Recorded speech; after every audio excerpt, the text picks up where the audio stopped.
Hello दोस्तों, कैसे हो आप सब। आशा करता हूँ आप सब अच्छे और स्वस्थ होंगे। हम भी अच्छे और स्वस्थ हैं। सभी दोस्तों को नारायण नारायण नारायण। अब हम शिव पुराण कथा शुरू करेंगे। सभी दोस्तों से अनुरोध है, हम हमारे वीडियो को ज़्यादा से ज़्यादा शेयर करें, लाइक और सब्सक्राइब कराएं और करें। ओम नमः शिवाय, ओम नमः शिवाय, ओम नमः शिवाय, ओम नमः शिवाय। जय हो गणेश जी महाराज की जय, हो शिव जी जय, हो पार्वती जी की जय। चलो दोस्तों, अब हम शुरू करते हैं।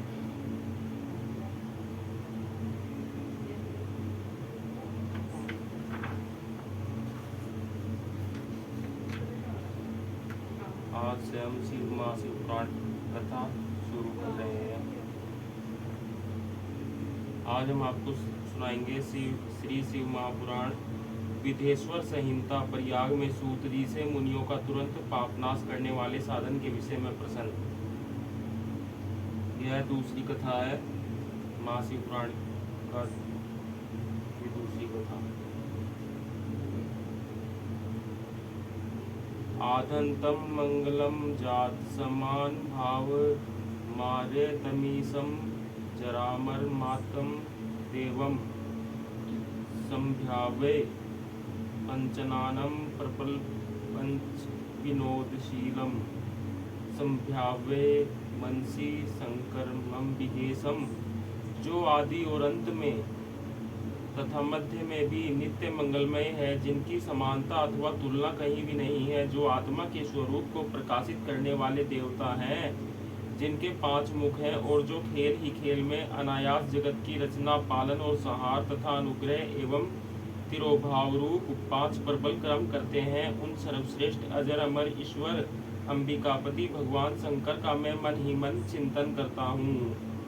व्यास जी कहते हैं, जो धर्म का महान क्षेत्र है और जहाँ गंगा यमुना का संगम हुआ है, उस परम पुण्यमय प्रयाग में जो ब्रह्मलोक का मार्ग है, सत्य व्रत में तत्पर रहने वाले महातेजस्वी महाभाग महात्मा मुनियों ने एक विशाल ज्ञान यज्ञ का आयोजन किया।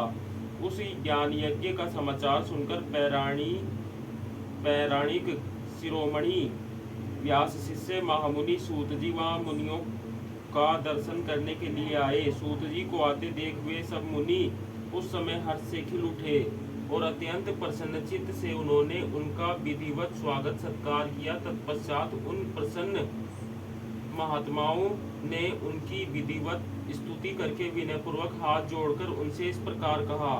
सर्वज्ञ विद्वान रोमहर्षण जी, आपका भाग्य बड़ा भारी है। इसी से अपने व्यास जी के मुख से अपनी प्रसन्नता के लिए ही संपूर्ण पुराण विधा प्राप्त की, इसलिए आप आश्चर्य रूप कथाओं के भंडार हैं। ठीक उसी तरह जैसे रत्नाकार समुद्र बड़े बड़े सारभूत रत्नों का आगार है, तीनों लोकों में भूत वर्तमान और भविष्य तथा और भी जो कोई वस्तु है वह आपसे अज्ञात नहीं है। आप हमारे सौभाग्य से इस यज्ञ का दर्शन करने के लिए यहाँ पधार गए हैं और इसी व्यास से हमारा कुछ कल्याण करने वाले हैं, क्योंकि आपका आगमन निरर्थक नहीं हो सकता। हमने पहले भी आपसे शुभाशुभ तत्व का पूरा वर्णन सुना है, किंतु उससे तृप्ति नहीं होती। हमें उसे सुनाने की बारंबार इच्छा होती है, उसे सुनने की। उत्तम बुद्धि वाले सूत जी, इस समय हमें एक ही बात सुननी है। यदि आपका अनुग्रह हो तो गोपनीय होने पर भी आप उस विषय का वर्णन करें। घोर कलयुग आने पर मनुष्य पुण्य कर्म से दूर रहेंगे, दुराचार में फंस जाएंगे और सब के सब सत्य भाषण से मुंह फेर लेंगे, दूसरों की निंदा में तत्पर रहेंगे, पराये धन को हड़प लेने की इच्छा करेंगे। उनका मन पराई स्त्रियों में आसक्त होगा तथा वे दूसरे प्राणियों की हिंसा किया करेंगे, अपने शरीर को ही आत्मा समझेंगे, मूढ़ नास्तिक और पशु बुद्धि रखने वाले होंगे, माता पिता से द्वेष रखेंगे, ब्राह्मण लोभ रूपी ग्राह के ग्रास बन जाएंगे, वेद बेचकर जीविका चलाएंगे, धन का उपार्जन करने के लिए ही विधा का अभ्यास करेंगे और मद से मोहित रहेंगे, अपनी जाति के कर्म छोड़ देंगे, प्राय दूसरों को ठगेंगे, तीनों काल की संध्योपासना से दूर रहेंगे और ब्रह्म ज्ञान से शून्य होंगे। समस्त क्षत्रिय भी स्वधर्म का त्याग करने वाले होंगे, कुसंगी पापी और व्याभिचारी होंगे, उनमें शौर्य का अभाव होगा, वे कुत्सित चौर्य कर्म से जीविका चलाएंगे, शूद्रों का सा बर्ताव करेंगे और उनका चित्त काम का किंकर बना रहेगा। वैश्य संस्कार भ्रष्ट, स्वधर्म त्यागी, कुमार्गी, धनोपार्जन परायण तथा नाप तोल में अपनी कुत्सित वृत्ति का परिचय देने वाले होंगे। इसी तरह शूद्र ब्राह्मणों के आचार में तत्पर होंगे।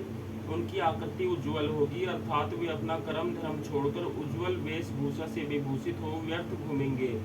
वे स्वभावतः ही अपने धर्म का त्याग करने वाले होंगे। उनके विचार धर्म के प्रतिकूल होंगे। वे कुटिल और दिक होंगे। यदि धनी हुए तो कुकर्म में लग जाएंगे, विद्वान हुए तो वाद विवाद करने वाले होंगे। अपनों को कुलीन मानकर चारों वर्णों के साथ वैवाहिक संबंध स्थापित करेंगे।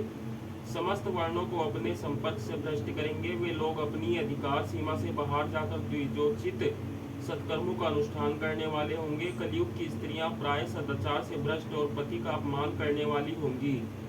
सास ससुर से द्रोह करेंगी, किसी से भय नहीं मानेंगी, मलिन भोजन करेंगी, कुत्सित हाव भाव में तत्पर होंगी। उनका शील स्वभाव बहुत बुरा होगा और वे अपने पति की सेवा से सदा ही विमुख रहेंगी। सूत जी, इस तरह जिनकी बुद्धि नष्ट हो गई है, जिन्होंने अपने धर्म का त्याग कर दिया है, ऐसे लोगों को इहलोक और परलोक में उत्तम गति कैसे प्राप्त होगी, इसी चिंता से हमारा मन सदा व्याकुल रहता है। परोपकार के समान दूसरा कोई धर्म नहीं है। अतः जिस छोटे से उपाय से इन सबके पापों का तत्काल नाश हो जाए, उसे इस समय कृपापूर्वक बताइए, क्योंकि आप समस्त सिद्धांतों के ज्ञाता हैं। व्यास जी कहते हैं, उन भवितात्मा मुनियों की यह बात सुनकर सूत जी मन ही मन भगवान शंकर का स्मरण करके उनसे इस प्रकार बोले।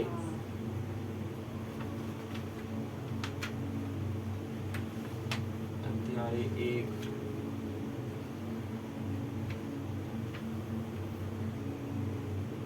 उनसे इस प्रकार बोले,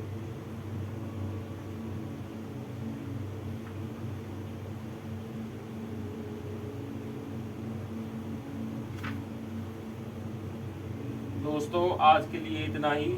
कल हम अध्याय 1 आपको सुनाएंगे।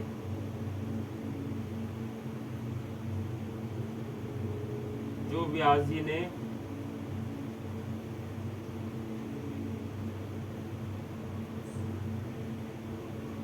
व्यास जी कहते हैं, उन भवितात्मा मुनियों की यह बात सुनकर सूत जी मन ही मन भगवान शंकर का स्मरण करके उनसे इस प्रकार बोले। अध्याय 1 हम आपको कल सुनाएंगे। आज के लिए इतना ही। नारायण नारायण नारायण।